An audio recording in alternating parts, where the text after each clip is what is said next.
सचिन पायलट साहब, राम राम साहब।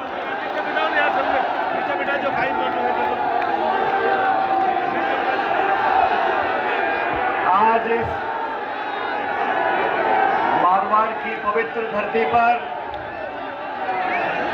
वीर तेजाजी जी की ऐतिहासिक मिट्टी में पर्वतसर नागौर में आपके बीच में अपने आप को पाकर मैं बहुत गर्वान्वित हूँ, प्रफुल्लित हूँ। हमारे पर्वतसर के विधायक, नौजवान साथी रामनिवास गावड़िया जी, प्रदेश सरकार में हमारे मंत्री आदरणीय हेमाराम जी, और हेमाराम जी का 2 या 3 दिन के बाद जन्मदिन है 75वां। तो अब सब जोरदार तालियां बजाकर हेमाराम जी का स्वागत करो और ये भगवान से दुआ करें कि आज से 25 साल बाद इनके 100वें जन्मदिन पर फिर यहाँ पे ताली बजाएंगे हेमाराम जी के लिए।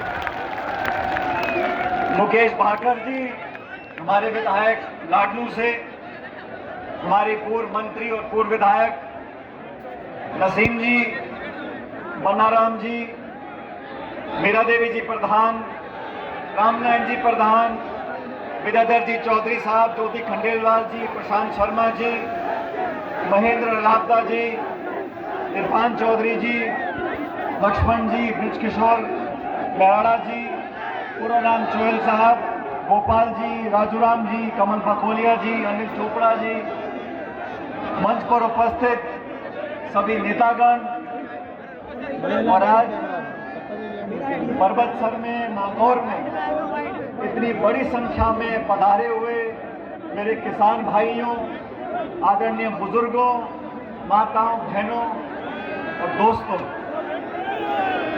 आज से कुछ दिन पहले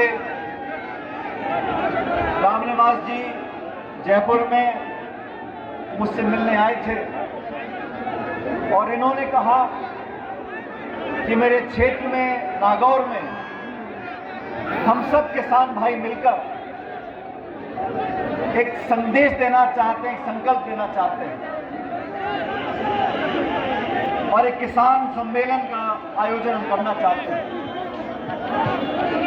मुझे खुशी है कि आप लोगों ने जिस आशीर्वाद से, जिस प्यार से, जिस लाड से इस रामनिवास मेरे छोटे भाई को आपने विधायक बनाया। ये रामनिवास जी जब जयपुर में यूनिवर्सिटी में पढ़ते थे, सुनो शांति से मेरी बात को सुनो, रामनिवास जी जयपुर में पढ़ते थे यूनिवर्सिटी में, तो ये मेरे पास उस समय मैं प्रदेश का अध्यक्ष था, तो यूनिवर्सिटी में इन्होंने NSUI से अध्यक्ष पद का टिकट मुझसे मांगा था और मेरा मन था कि इनको यूनिवर्सिटी में अध्यक्ष पद का मैं टिकट दूं NSUI का, लेकिन परिस्थिति ऐसी बनी कि इनको यूनिवर्सिटी का टिकट नहीं दे पाया।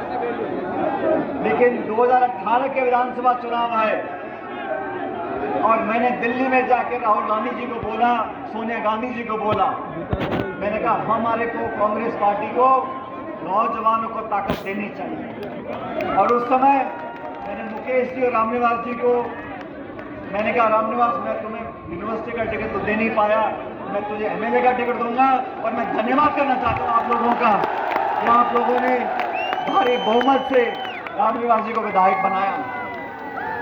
पिछले 4 सालों से मैं खुद इस बात का गवाह हूँ। रामनिवास जी ने ऐसा कोई मंत्रालय नहीं छोड़ा, सचिवालय का कोई कमरा नहीं छोड़ा, अपने क्षेत्र को विकसित करने के लिए योजनाएं, बजट, पैसा, विकास का, सड़क का, स्कूल का, अस्पताल का, बिजली का, जो का मुझ सकता तो उन्होंने कराया। जब मैं सरकार का हिस्सा था, उन्होंने मुझे कहा था कि मेरे विधानसभा क्षेत्र में हमें आधी दर्जन पंचायतें और बनानी है। उस समय नया परिसीमन हुआ और मुझे खुशी है कि पर्वतसर में नई 6 पंचायतों का निर्माण हम लोग कर सके रामनिवास जी के संघर्ष के कारण। साथियों, आज हम इस सभा में मौजूद हैं और बड़ी संख्या में मेरी माता बहनें बैठी हैं। मैं आपका घायल हूं कि आप आज इस सभा में मौजूद हैं। आज देश के सामने, प्रदेश के सामने बहुत से गंभीर सवाल उठे।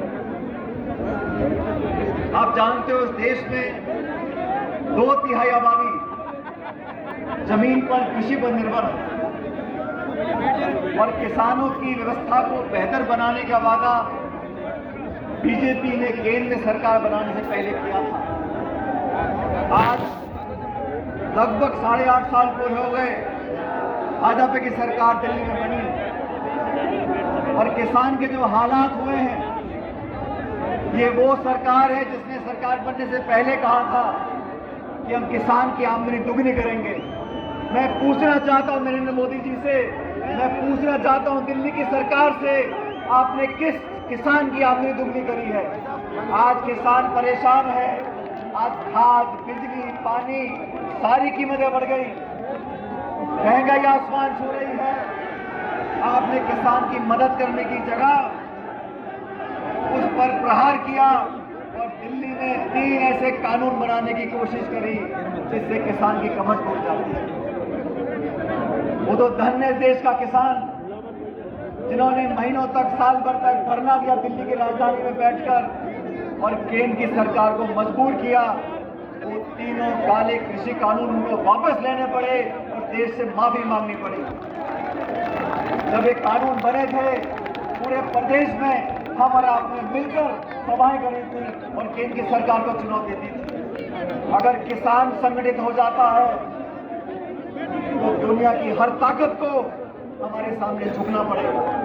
और किसान सम्मेलन कर हम ये संदेश देना चाहते हैं कि जो समाज, जो बिरादरी, जो लोग कृषि में किसानी करते हैं, उसमें जात पात के बंधन टूट जाते हैं।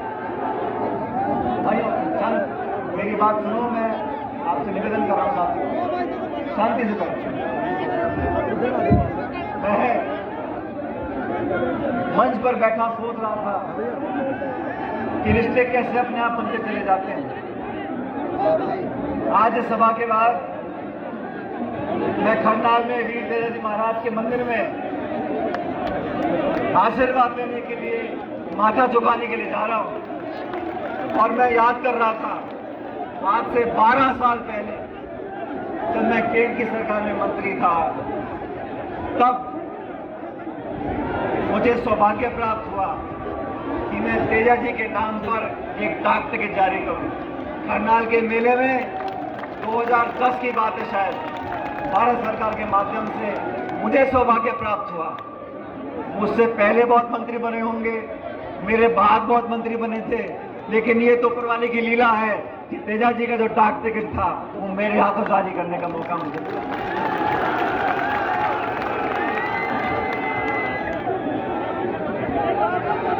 साथियों, देश में आज से 9 साल पहले जो भारत की जनता पे कर्जा था वो 56 लाख करोड़ का था। भारत में, देश में 9 साल पहले जनता पे जो कर्ज का बोझ था वो 56 लाख करोड़ था। आज वो कर्जा 1.5 लाख करोड़ का हो गया। 1.5 लाख करोड़ का कर्जा जनता के ऊपर है।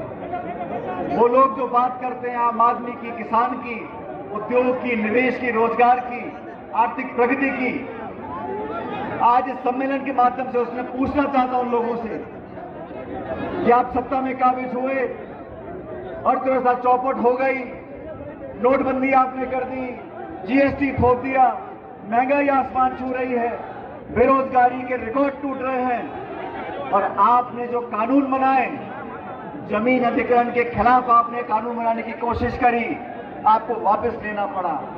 किसानों के खिलाफ आपने 3 कृषि कानून बनाए, आपको वापस लेने पड़े।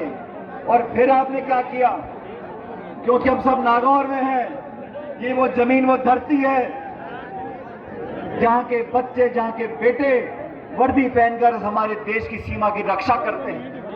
सरहद पर खड़े होकर गोली खाने का जिनमें जज्बा है, वो राजस्थान में मारवाड़, नागौर के बच्चे वहां जाते हैं।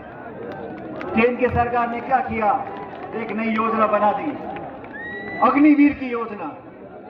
ये अग्निवीर की योजना क्या है? जो पहले बच्चा भर्ती होता था, मेहनत कर फौज में अपना नाम रोशन करता था, अब इन्होंने कहा कि तुम भर्ती हो गए, तो 4 साल में आपकी छुट्टी कर देंगे। ये भर्ती प्रणाली के साथ एक धोखा है। और मैं समझता हूं अग्निवीर जैसे योजना बनाने वाले वो लोग हैं जो जानते नहीं कि जो बात हेमाराम जी बोल रहे थे, जय जवान और जय किसान। कौन से उद्योगपति के बच्चे जाके फौज में भर्ती होते हैं? किसान का बच्चा जाके फौज में भर्ती होता है। मेहनत करते हैं, सालों तक परिश्रम करते हैं, परीक्षा में पास होते हैं, फिजिकल टेस्ट में पास होते हैं और फिर जाके वो भर्ती होते हैं। तो केंद्र में बैठे लोगों को ना तो जमीनी हालात का पता है और ना लोगों के जज्बात को उनको मालूम। धर्म के नाम पर, जाति के नाम पर, भाषा के नाम पर, प्रांत के नाम पर लोगों में विभाजन कर कर वोट लेना जानते हैं। लेकिन हम सब लोग अगर संकल्प लेंगे, मुझे पूरा विश्वास है आने वाले समय में आपका संपूर्ण आशीर्वाद हम लोगों को मिलेगा। आज इस देश में जो हालात बन गए, जो लोग पहले अमीर थे वो इतने अमीर बन गए और जो लोग गरीब थे वो और गरीब हो गए। जब मनमोहन सिंह जी की सरकार दिल्ली में थी साथियों, 10 साल के कार्यकाल में 14 करोड़ लोगों को गरीबी रेखा से ऊपर उठाया था। 14 करोड़ लोगों को गरीबी रेखा से ऊपर उठाया था। आज के हालात क्या है? देश की 10% लोगों के पास, देश के 10% लोगों के पास इस भारत की 2/3 संपत्ति है। 66% संपत्ति इस पूरे भारतवर्ष की 10% लोगों के हाथों में चली गई। इस देश में हवाई अड्डे, रेलवे लाइन, बिजली कंपनी, बीमा कंपनी, जो बड़े पोर्ट थे, खान थे, उन सबको नीलाम करके चंद लोगों के हाथों में दिया जा रहा है। और सबसे ज्यादा चोट किसको लगती है? हमारे किसान कौम को लगती है। और मैं ऐसा मानता हूं साथियों, जाति, बिरादरी, धर्म, भाषा, प्रांत, इन सबको, इस सबके जहर को अगर कोई तोड़ सकता है तो 2 बातें तोड़ सकती हैं।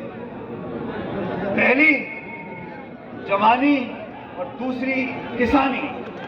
इस देश में राजस्थान में 70% जनता 35-40 साल से कम है और जवान की कोई जाति नहीं होती। उसको भविष्य की चिंता है, उसमें देशभक्ति के भाव हैं, वो सबको साथ लेकर चलना चाहता है।